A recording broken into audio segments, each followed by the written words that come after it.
આપણે સીવણના મશીન માટેની વાત કરી હતી અને એમને સીવણના મશીન આપવાના છે આપણે આજે.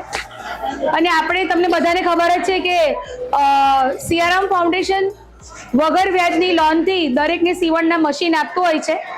અને તમે જે રીતેથી શીખો અને તમે કામ કરો એ રીતે તમારે એના હપ્તા એટલે પૈસા ચૂકવવાના હોય છે, બરાબર? એટલે આજે જે લોકોએ સીવણના મશીન લીધા છે એ લોકો પ્લીઝ આગળ આવી જાય તો આપણે એમને સીવણના મશીન આપીએ. આ 5 જણાને મશીન મળી રહ્યા છે તો આપણે આજે તમારે કહેવું પડશે કે તમે મશીન કેમ લો છો અને કયા ઉદ્દેશથી લઈ રહ્યા છો.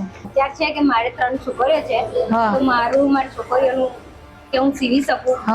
અત્યારે સિલાઈ કેટલી મોંઘી થઈ ગઈ છે, એટલા માટે હું લઈ લઉં. મેડમ મેં વાત કરી હતી તમે મશીન લેવા માટે થઈ પણ સીવવાનું છે ને, મને સીવણ ક્લાસ પહેલેથી આમ સ્કૂલમાં જતી ને ત્યારનો શીખવાનો શોખ હતો, પણ કેવું ઘરેથી ટાઈમ ના મળે એટલા માટે. પણ જ્યારે મેં સાંભળ્યું અડધું થઈ ગયું પછી ખબર પડી કે અહીંયા ચાલુ છે તો પછી અહીંયા આવ્યા. 1-2 દિવસ ઓફર લાગ્યો એમ કે એક ફ્રેન્ડ ના હોય આવી રીતે ના ગમે એમ. અને આ મશીન લઈ જાઓ છો ઘરે, પછી શું કરશો? ઘરે એટલે સિલાઈની ખર્ચો બી બચે, આપણે જાતે શીખેલા હોય તો ખુદનું પણ સીવીને પહેરી જઈએ.